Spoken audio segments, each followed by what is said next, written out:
আসসালামু আলাইকুম। ওয়ালাইকুম আসসালাম। কেমন আছো মা? জি ভালো। আপনারা ভালো আছেন?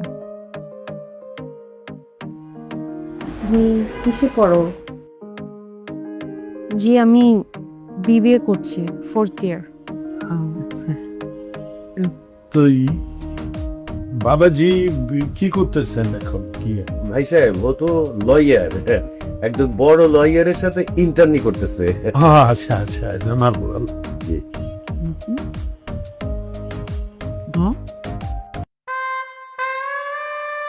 আমার দেখতে হবে না, তুমি দেখো। আমি বুঝছি আমি বিয়ে করবো, দেখলে কি হবে?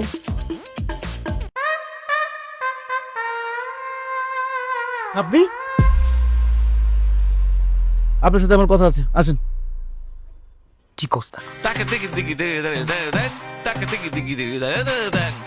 আমি কথা বলবো, তারপর তোমরা কথা বলবা। তোমরা তো ফাইনাল কি করবা?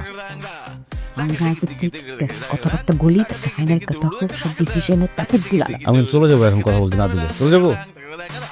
কথা বলতে দাও। আচ্ছা, কোথায় কোথায় কথা বলবো? আসেন। কোনটা রুম কোনটা? ওই জামা, ওই যে আমাদের ওই দিকে একটা বারান্দা আছে, কথা বল। আসুন। ভাই সাহেব, কিছু মনে করেন না, আধুনিক যুগের ছেলে মেয়ে তো, ওরা পরস্পরকে একটু জানতে চায়, বুঝতে চায়। কারণ বুঝেন না, লম্বা সময় ধরে ওরা সংসার করবে, সংসারে যাতে ঝামেলা না হয়, এই জন্য আগে একটু বোঝাপড়া, একটু জানাশোনা হওয়া দরকার আছে। এর কথায় যুক্তি আছে কিনা বলেন? না না, ঠিক আছে, আধুনিক যুগ।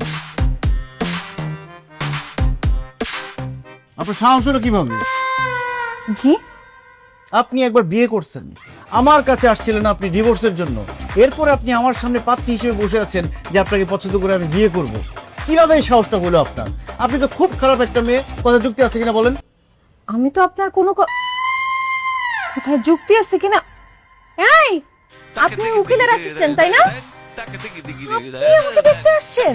ও মাই গড, এটা জানলে তো আমি জীবনে আপনার সামনে বসতাম না। আর আপনি কি বলতেছেন তখন থেকে? আমি বিয়ে করছি, ডিভোর্সের জন্য আসছি? আমি আমার নিজের বিয়ের ডিভোর্সের জন্য যাই নাই, আমার বান্ধবী বিয়ে করছে, ওর ডিভোর্সের ব্যাপারে কথা বলতে গেছিলাম।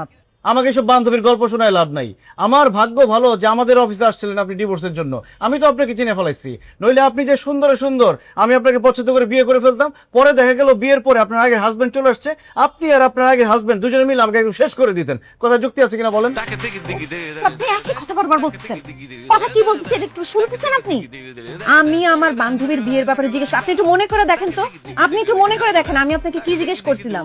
এই যে গোপনে বিয়েটা হইছে, এখন যদি ডিভোর্স হয় সাক্ষীদের কোনো প্রবলেম হবে কিনা, মানে আমি আমার বান্ধবীর বিয়েতে সাক্ষী ছিলাম, এর জন্য নিজের জন্য আমি জিজ্ঞেস করতে গেছিলাম। আর আপনি এখন আমাকে বিবাহিত বানায় ফেলছেন। আমরা এইসব কেস নিয়ে কাজ করি, এইসব বলে আমাদের সামনে ঝোলাবেন না। সবশেষ এটাই প্রমাণিত হয় যে আপনি আসলে একটা খারাপ মেয়ে। কথায় যুক্তি আছে কিনা বলেন? আমি এতক্ষণ ধরে আপনাকে বোঝানোর চেষ্টা করছি, আপনি কিছুতেই বুঝতেছেন না। আমি যদি এতই খারাপ মেয়ে হই, আমাকে আপনার বিয়ে করার দরকার না, বিয়ে ভাঙা দেন, বাস থেকে বিদায় হন। কেন? আমি কেন বিয়ে ভেঙে দিব? দোষ কি আমার? দোষ হচ্ছে আপনার, কারণ আপনি খারাপ মেয়ে, আপনি বিয়ে ভেঙে দিবেন। আমি বিয়ে ভেঙে দিব? এই আপনি যা খুশি করেন তো, আপনাকে দেখলে বিরক্ত লাগতেছে আমার এখন। ওরে বাপ রে, চোরের মার বড় গলা। আপনি এখন আমাকে ঝাড়ি দিয়ে কথা বলতেছেন। আমি এখন যাব আপনার বাবা মার কাছে গিয়ে আমি সব কথা বলে দেবো, একদম হাটে হাড়ি ভেঙে দিব যে আপনি প্রেম করে তাদের না জানে বিয়ে করছেন, আবার ডিভোর্স করার জন্য আমার কাছে আসছিলেন। এখন গিয়ে সব বলে দিব। যাচ্ছি আমি। না না না, প্লিজ প্লিজ, আপনি বুঝার চেষ্টা করেন, আমি সত্যি কথা বলতেছি আপনাকে। আপনি শুধু শুধু ভুল বুঝতেছেন। এখন যদি আমার বাবা মাকে গিয়ে আপনি এগুলা বলেন, তারা সম্মানিত মানুষজন, তারা একদম স্পটে হার্ট অ্যাটাক করে ফেলবে, তারা কোনোভাবে আমাকে বিশ্বাস করবে না। মানে আমারই ভুল হয়েছে, জানেন, আমার দোষ হয়েছে। আমার এই বান্ধবীটা যে লোকে বিয়ে করতে যাচ্ছিল, আমি সাক্ষী হইতে চাই না, ও জোর করে আমাকে নিয়ে গেছে, সাক্ষী বানাইছে। এরপরে আমি এই ভয়ে যে ওদের ডিভোর্স হয়ে যেতেছে, সাক্ষী হিসেবে আমার কোনো প্রবলেম হবে কিনা এইটা জানার জন্য গেছিলাম। আপনি একটু বোঝার চেষ্টা করেন প্লিজ। দেখেন, কান্নাকাটি করবেন না, এর কান্নাকাটি আমি সহ্য করতে পারি না।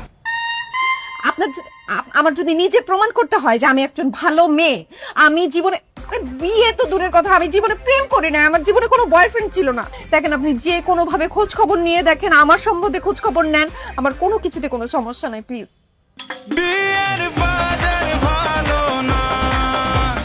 আচ্ছা ঠিক আছে, আসো।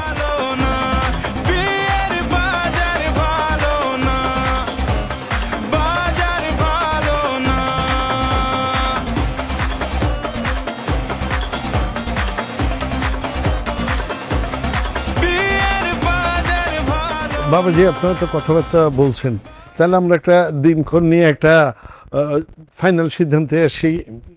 তোমার যদি কোনো মতামত থাকে বলো। বাবা কিছু মনে না করলে আমি একটা কথা বলি। হ্যাঁ বলো বলো। ওনার সঙ্গে তো আজকেই প্রথম দেখা হলো, ফাইনাল সিদ্ধান্ত নেওয়ার আগে আমরা দুজন দুজনকে একটু চিনি, একটু সময় নেই, তারপরে ডিসিশন নেই। কথায় যুক্তি আছে কিনা বলেন। যুক্তি তো আছে, অবশ্যই যুক্তি আছে। তাহলে আমারটা নেন, আপনাদেরটা দেন।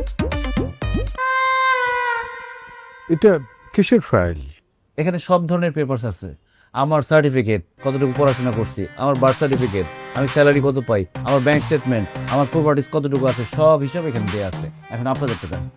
ভাই সাহেব আমি বুঝাই বলি, মানে বিষয়টা হচ্ছে কি যে ওরা তো বিয়ে করবে, সংসার করবে, এই জন্যে দুইজন দুইজনের ব্যাপারে জানাশোনা দরকার। আপনাদেরও জানা দরকার আমার ছেলের ব্যাপারে, আমাদেরও জানা দরকার আপনার মেয়ের ব্যাপারে। সে কতদূর পড়াশোনা করছে, আমাদের প্রপার্টি কি আছে, আমরা কেমন মানুষ, এগুলা না জানলে তো অ্যাডজাস্ট হবে না, বুঝতে পারছেন না? সেই জন্যে কথার সাথে কাগজে তো মিল থাকতে হবে, তাই না? তারপরে ধরেন দুইজনের চরিত্র সম্পর্কে একটু জানার জন্য আমার ছেলের ফোন আপনার মেয়ের কাছে 2 দিন থাকবে, আপনার মেয়ের ফোন আমার ছেলের কাছে 2 দিন থাকবে, তাহলে পুরো বিষয়টা খোলাসা হয়ে যায়। কথায় যুক্তি আছে কিনা বলেন?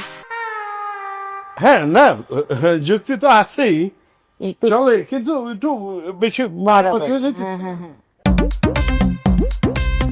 বাবা ওনারা যা চাচ্ছে সবকিছু দিয়ে দাও, আর কাগজপত্র সার্টিফিকেট যা যা লাগবে দিয়ে দাও। আর ফোন লাগবে না, এই যে আমার ফোন।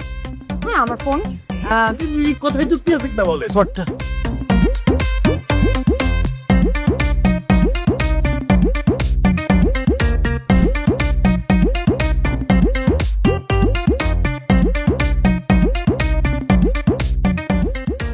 কি করতেছিস তুই এগুলা?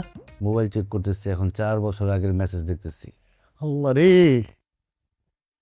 কত ভদ্রলোকের ছেলে এগুলা করে। তুই সার্টিফিকেট চাইতে গেলে কোন আক্কেলে?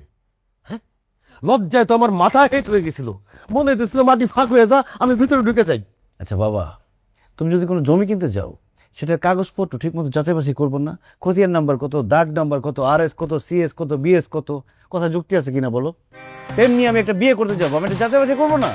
আরে বাবা রে, জমি কেনা আর বিয়া করা দুইটা কি এক জিনিস হইলো? এক জিনিস হলো না, বিয়ে করাটা বেশি ইম্পর্টেন্ট। জমি কেনার পরে তোমার যদি জমি ভালো না লাগে তুমি বিক্রি করে দিতে পারবা, বদলা নিতে পারবা, কিন্তু বিয়ে করার পরে আমি তো সেটা করতে পারবো না।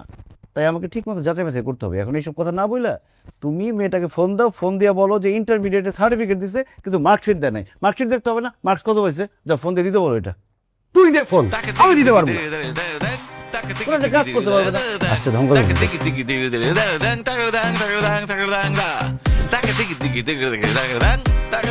এই দাঁড়া দাঁড়া, কই গেছিলি? বাবা আমি একটু ব্যস্ত আছি, কাজ করতেছি। তোর ব্যস্ততা পরে দেখাইস। কালকের থেকে দেখতেছি তুই ওই মেয়ের বাড়ি থেকে কাগজপত্র নিয়ে আইছিস, যেগুলা জন্ম নিবন্ধন, কারো কি কি এডুকেশন সার্টিফিকেট, তার মোবাইল, এগুলো ঘাটাঘাটি করতেছো। হ্যাঁ, এগুলো ঘাটাঘাটি করে কি পাইছস? কিছু পাইছস? আবার তো তাদেরকে বলতে হবে, জবাব দিতে হবে কিছু। বাবা প্রক্রিয়া চলমান, মোবাইল ঘাটাঘাটি চলতেছে, কাগজপত্র চেক করতেছি, কিন্তু এখন যে টেস্ট হবে সেটা হচ্ছে ফাইনাল টেস্ট। এই ফাইনাল টেস্টের আগে তুমি কিছু জানাতে পারবে না তাদের। ফাইনাল টেস্ট এটা কি? এই যে দেখো,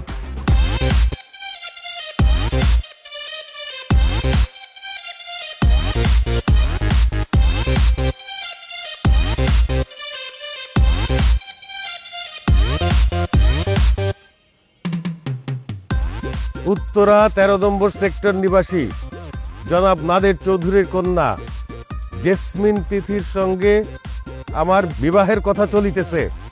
আপনাদের মধ্যে কারো সাথে যদি বর্তমানে অথবা পূর্বে এই মেয়ের সাথে প্রেম ভালোবাসার সম্পর্ক থেকে থাকে তাহলে।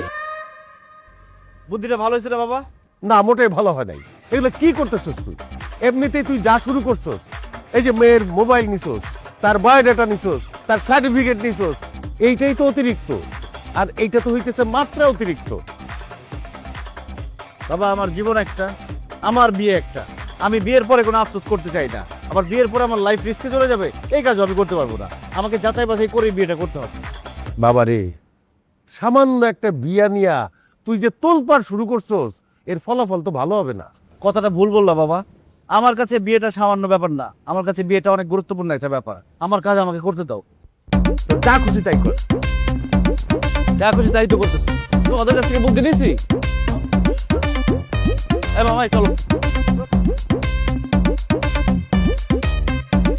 ভাই সব, আমি রবিউল বাসার পিতা মাসুম বাসার